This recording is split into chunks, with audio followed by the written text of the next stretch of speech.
Imagine being 19 years old, walking home from visiting your aunt, when suddenly strangers grab you off the street and force you into a car. This isn't the plot of a thriller movie. This is the reality for thousands of women in Kyrgyzstan every single year, victims of a practice called kachuu, or bride kidnapping, in the mountainous nation of Kyrgyzstan, nestled between China and Kazakhstan. At least 12,000 women are abducted and forced into marriage annually. That's 33 women every single day. These aren't statistics from centuries past.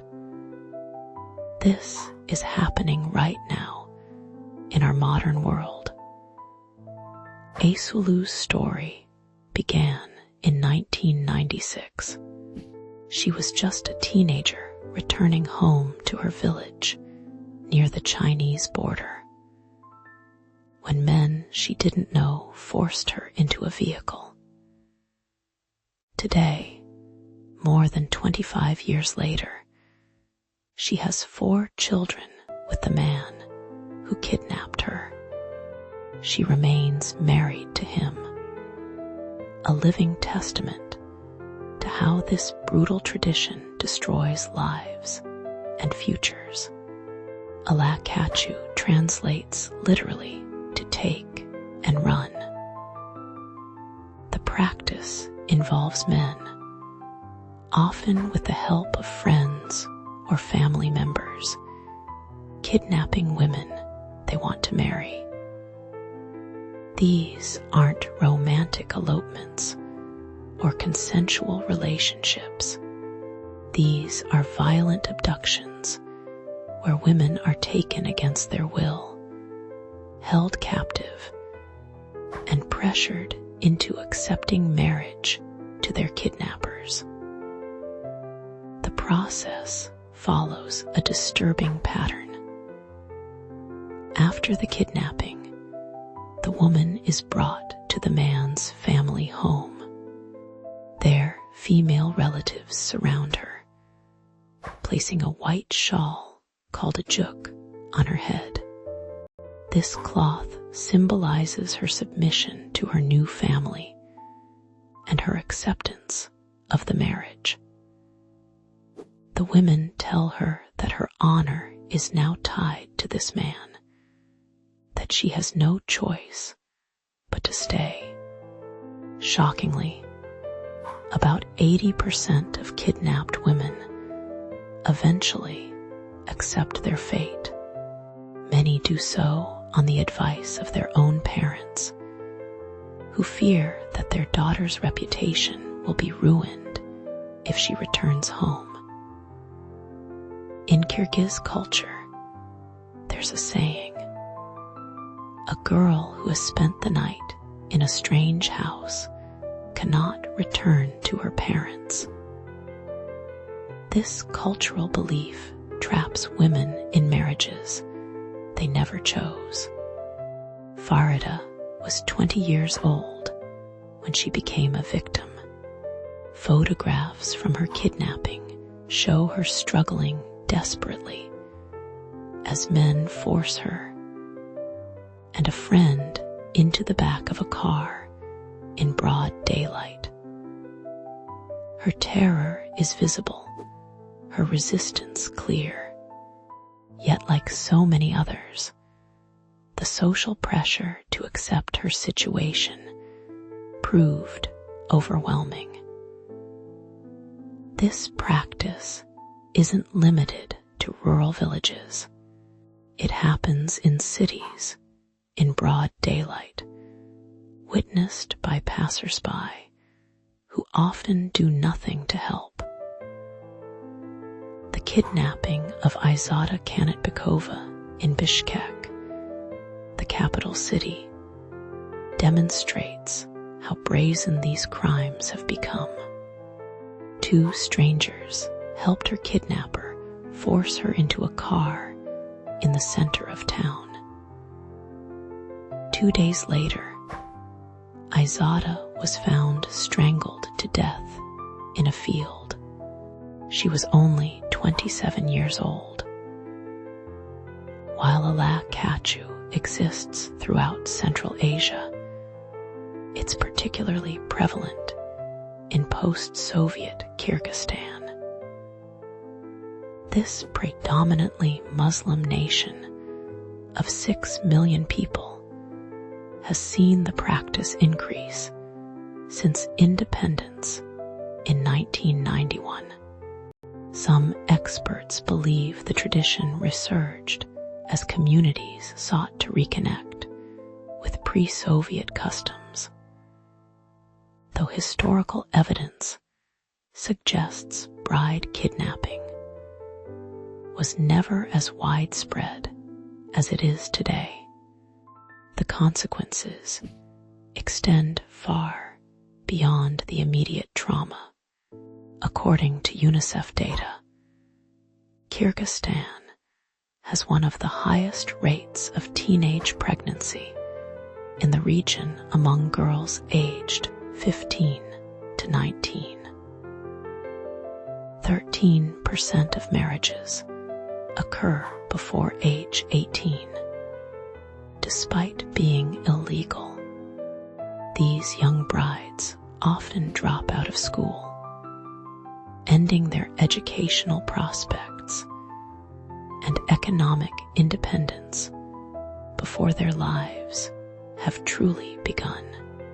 For decades, the legal system offered little protection.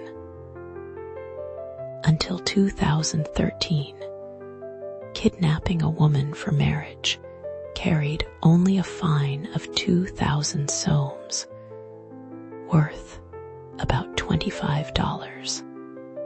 This laughably small penalty sent a clear message that women's freedom and safety had minimal value in the eyes of the law. The 2013 legal reforms marked a significant shift. Bride kidnapping now carries sentences of up to 10 years in prison. However, enforcement remains inconsistent. Many cases go unreported because victims fear social stigma or believe authorities won't help. When cases do reach court, traditional attitudes often influence outcomes. Cultural attitudes run deep. Many Kyrgyz people view bride kidnapping as a harmless tradition, even romantic. They point to couples who claim happiness in marriages that began with kidnapping, ignoring the coercion and trauma involved. Some argue it's more economical than traditional weddings, which require expensive bride prices and elaborate celebrations. These justifications ignore the psychological damage inflicted on victims. Research shows that women in kidnapping marriages experience higher rates of domestic violence, depression, and suicide. They often struggle with post-traumatic stress disorder and have difficulty forming healthy relationships with their children. Activists and organizations are fighting back. The Women's Support Center works tirelessly to document cases, provide legal support, and change social attitudes. They've created safe houses for women fleeing forced marriages and run educational campaigns in schools and communities. One powerful tool in this fight is art and media. The film Salem, New York, sparked national conversation about bride kidnapping when it premiered. Photography, exhibitions showing the reality of this practice have toured internationally, bringing global attention to the issue. However, these efforts sometimes face violent opposition. When an art exhibition called Feminale displayed works addressing women's rights, whip-wielding nationalists protested outside the museum. Education plays a crucial role in changing minds. Programs in schools teach young people about consent, human rights, and gender equality. The message is simple but revolutionary in this context. Girls are masters of their own destiny. They have the right to choose their partners, pursue education, and control their own lives. Social media has become another battlefield. Young Kyrgyz activists use platforms like Instagram and Facebook to share stories, organize protests, and challenge traditional narratives. They're creating new conversations about love, marriage, and women's rights that bypass traditional gatekeepers. The economic argument for change is compelling too. When half the population can't fully participate in society due to forced early marriage, the entire country suffers.